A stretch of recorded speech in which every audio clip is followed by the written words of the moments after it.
우리 교육위원회의 입술의 고백이 삶의 고백으로 나아가길 간절히 소망합니다. 오늘 우리가 읽은 본문의 말씀이 전해지는 이때 초대교회 당시, 이 당시에 성도 중에 가난한 사람들과 노예들이 굉장히 많이 있었습니다. 노예 신분의 성도가 많았다라고 하는 것, 당시 로마의 인구 중에 노예 신분에 있는 사람들이 많았기 때문입니다. 그리고 로마의 통치를 받던 도시들은 그 노예를 경제 활동의 중요한 자원으로 활용했습니다. 이들은 농사, 뱃일, 광산이나 건축 현장 같은 육체 노동뿐만이 아니라 집안의 가사나 육아, 간병, 가정교사와 같은 일, 그리고 사람의 힘이 필요한 곳이라면 모든 분야에 투입되어 이를 돕는 사람들이었습니다.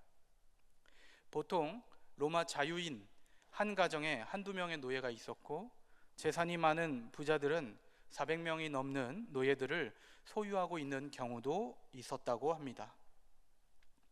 그 정도로 노예 인구가 많았으니 자연스럽게 예수 그리스도의 복음을 듣고 교회에 나오게 된 노예들도 있었지 않겠습니까? 중요한 것은 이들이 예수 그리스도를 믿고 교회 공동체 안에 들어왔어도 이들의 삶은 달라지지 않았다라는 것입니다. 이 노예들이 그 예수님의 복음을 접합니다. 복음을 통해 세상이 모르는 자유와 존귀가 있다라고 하는 것을 알게 됩니다.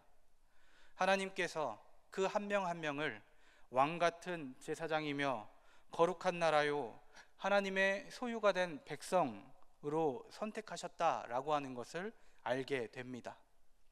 이 기쁜 소식, 노예의 신분인 그리스도인들은 감격하지 않았겠습니까?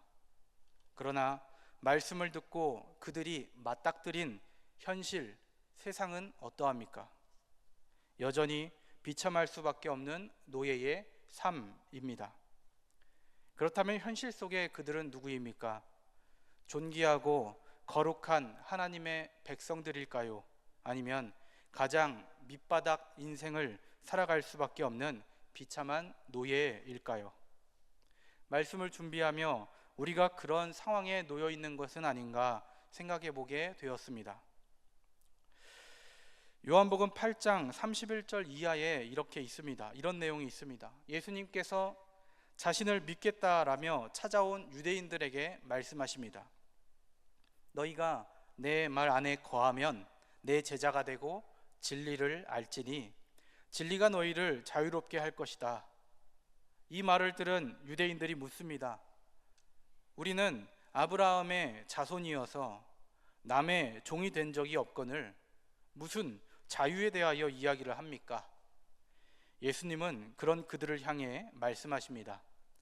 죄를 범하는 자마다 모두 죄의 종이라 말씀하십니다. 우리는 당시 로마 제국의 노예와 같은 신분은 아닙니다.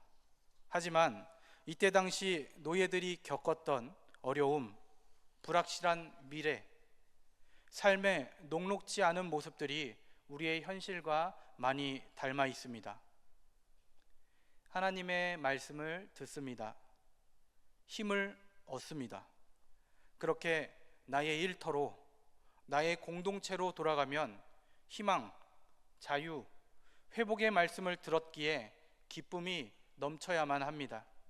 그러나 우리의 기대만큼 현실에서는 큰 변화가 없어 보입니다. 여전히 어려운 삶, 여전히 고통스러운 삶, 현실과 타협하며 살아갈 수밖에 없는 우리의 모습을 보게 됩니다. 하나님께서 자유를 주시고 하나님께서는 하나님의 자녀라는 존귀한 신분을 주신다라고 하는데 도대체 왜 우리의 현실은 변하지 않는 것입니까?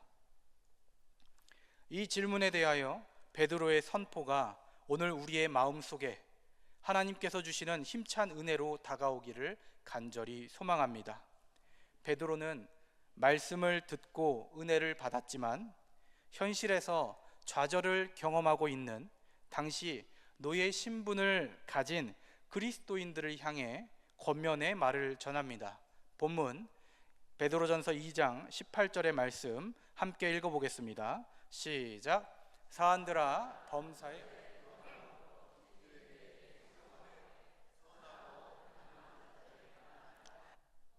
까다로운 자들에게도 그리하라. 아멘. 여기서 사화는 노예를 의미하는데, 노예 중에서도 항상 주인 앞에서 대기하고 있다가 주인의 명령에 즉시 움직여야 하는 노예들을 말합니다. 하나님 앞에서는 존귀한 자녀입니다. 그러나 현실에서는 주인의 명령을 따라야 하는 비천한 노예입니다.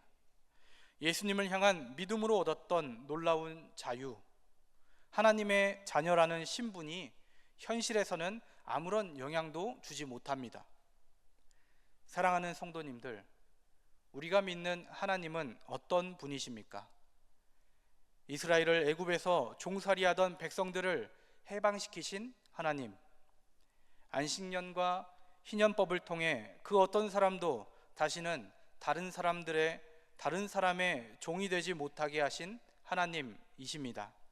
그러나 현실은 여전히 고통받는 종이다라고 하는 사실에 변함이 없었습니다.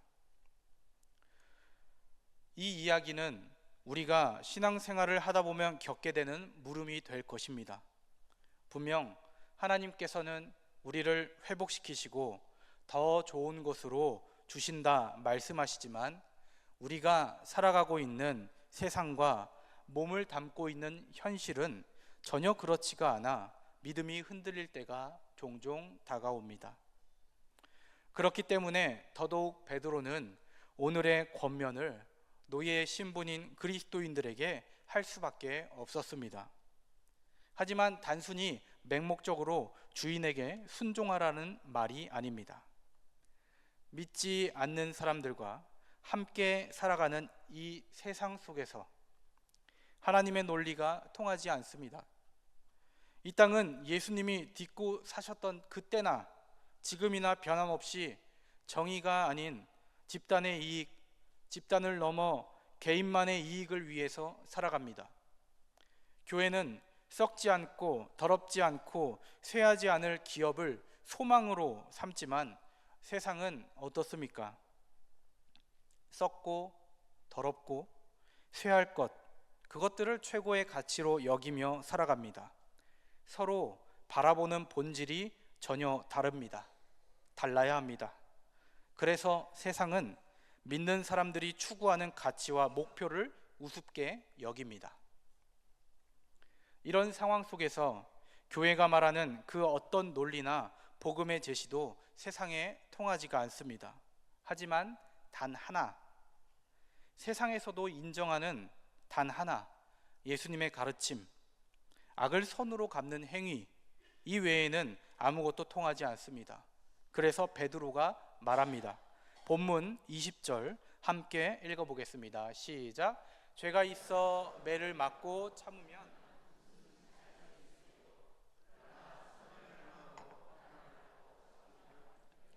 하나님 앞에 아름다우니라. 아멘. 만약 죄가 있어 매를 맞는 것에는 무슨 칭찬이 있겠습니까? 고난이 있어도 선을 참아내는 것이 바로 하나님 앞에 아름다운 것입니다. 예수님을 믿는 그리스도인이지만 노예의 신분에 있었던 사람이 까다로운 주인에 의해 고통을 겪고 있습니다. 그렇기에 그에게는 주인을 대하는 것 자체가 공포이고 두려웠을 것입니다. 그런데 성경은 범사에 두려워함으로 주인에게 순종하라 말합니다. 하지만 이것은 주인을 두려워하라는 것이 아닙니다. 바로 앞 구절인 17절의 말씀에 하나님을 두려워하라는 말씀과 이어지는 것입니다. 즉, 하나님을 사랑하고 두려워하면 다른 모든 두려움들, 특별히 그 악한 주인이 주는 두려움을 극복할 수 있다라는 말입니다. 그래서 19절에는 부당하게 고난을 받아도 하나님을 생각함으로 슬픔을 참는 것은 아름답다라고 이야기하고 있습니다. 헬라어를 찾아보니 아름다움에 해당하는 단어가 카리스라는 단어로 쓰여 있습니다. 카리스, 즉 은혜입니다. 은혜롭다는 이야기입니다. 자신을 욕하고 비방하고 괴롭게 하는 세상을 향해 똑같이 욕하고 비방하고 싸우는 것이 아닙니다. 선을 행함으로 참아내고 그것이 하나님께 아름다운 일이며 하나님 앞에 은혜가 된다는 것을 오늘 베드로의 입을 통해서 하나님께서 말씀하고 계시는 것입니다. 오직 하나님만을 생각하며 슬픔으로 그것들을 이겨내야 한다는 것이고 충분히 감당해낼 수 있다는 것입니다. 이 이유에 대해서 베드로는 21절부터 25절에 이렇게 중요한 이야기를 전합니다. 21절부터 25절 함께 읽어보겠습니다. 시작. 이를 위하여 너희가 부르심을 받았으니 그리스도도 너희를 위하여 고난을 받으사 너희에게 본을 끼쳐 그 자취를 따라오게 하려 하셨느니라. 그는 죄를 범하지 아니하시고 그 입에 거짓도 없으시며 욕을 당하시되 맞대어 욕하지 아니하시고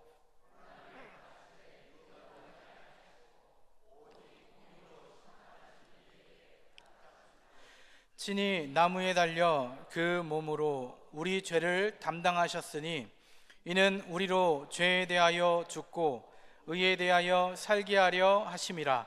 그가 채찍에 맞음으로 너희는 나음을 얻었나니 너희가 전에는 양과 같이 길을 잃었더니 이제는 너희 영혼의 목자와 감독 되신 이에게 돌아왔느니라. 아멘. 우리가 이렇게 구원을 얻었기 때문입니다.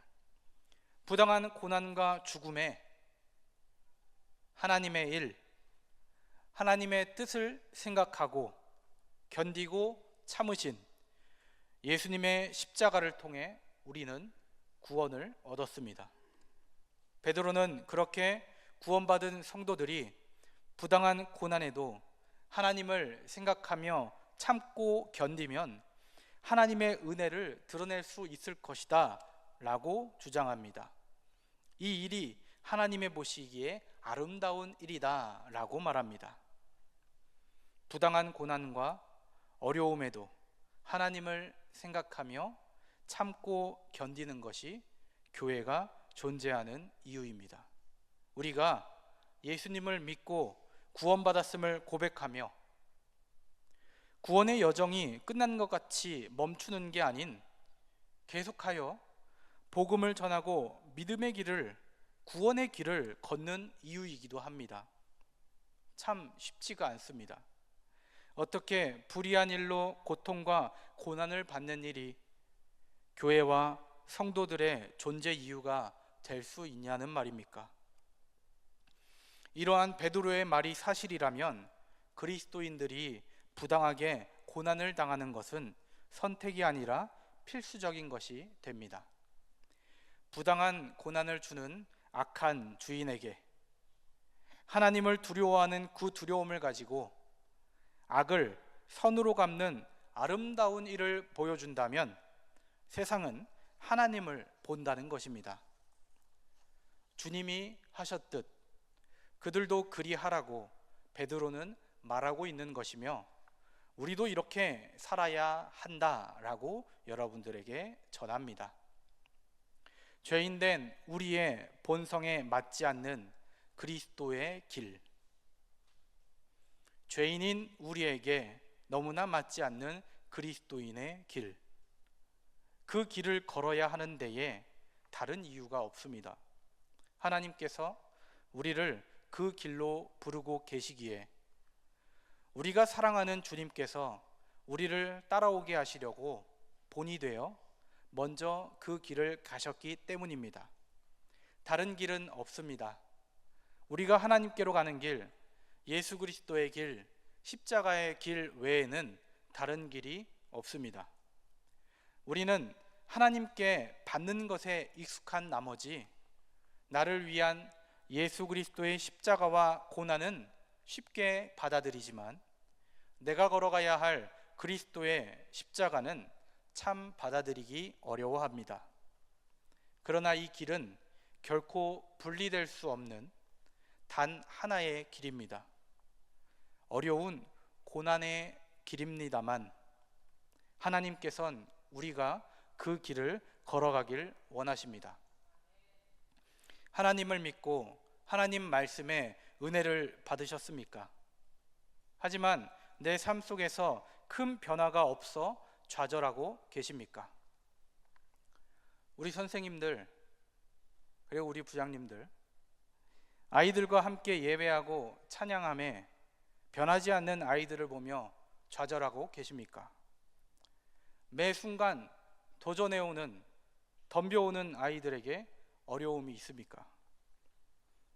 그리스도인이란 이런 일들을 통해 넘어지고 시험에 드는 것이 아니라 그 속에서 항상 예수 그리스도의 죽음을 몸에 짊어짐을 배우는 자임을, 십자가의 길을 걷길 다짐한 그리스도임을 잊지 않기를 간절히 축복합니다. 우리는 우리에게 다가오는 고난 안에서 예수님이 보여주신 참된 생명을 경험하게 될 것입니다. 더 나아가 우리를 통해 고난의 현장에 생명이 역사하는 놀라운 은혜가 일어나게 될 것입니다. 우리에게 이보다 더 큰 영광은 없습니다. 이보다 더 큰 믿음의 보상은 없습니다. 하나님을 믿음에도 절망과 고난의 순간이 우리를 찾아올 때, 너무나 불합리하고 억울하고 참을 수 없어 견딜 수가 없을 때, 그 순간이 바로 하나님의 은혜를 드러내는 때임을 아시고 하나님을 생각함으로 선을 행하며 참으시는 교육위원회, 그리고 여기 모인 모든 주님의 자녀 될 수 있기를 주님의 이름으로 축복합니다. 기도하도록 하겠습니다.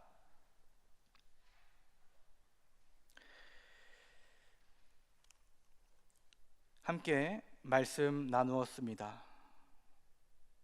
우리의 삶 속에서도 다가오는 어려움에,